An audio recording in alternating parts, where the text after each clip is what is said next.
বাবিন ভাই ব্লগে আপনাদের সকলকে স্বাগত জানাই এবং আপনাদের ভালোবাসার কারণেই আর কি আবার একটি নতুন ব্লগ নিয়ে এসেছি। এভাবেই পাশে থাকবেন বাবিনের। মাকড়সা না আরশোলা?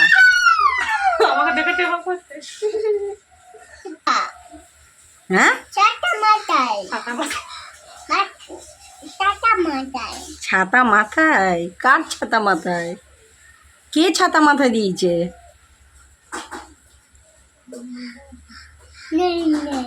নেই। দাদা? দাদা মাথায় দিয়েছে ছাতা?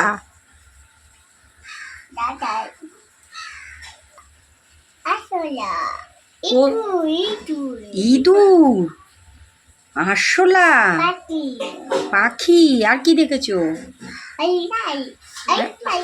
হ্যাঁ, কি দেখেছো? সেই গল্পগুলি মন্দির শুনতে ইঁদুর, আরশোলা, মাকড়সা, ছাতা বলেই চলেছে। আর ট্রেন, আর ওপর দিয়ে কি যায়?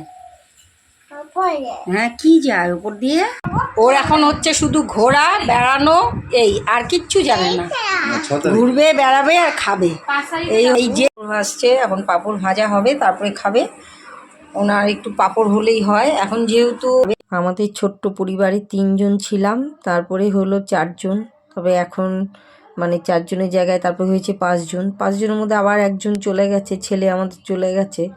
হ্যাঁ, যার জন্য আর কি আমরা মানে কি বলবো, যাই হোক।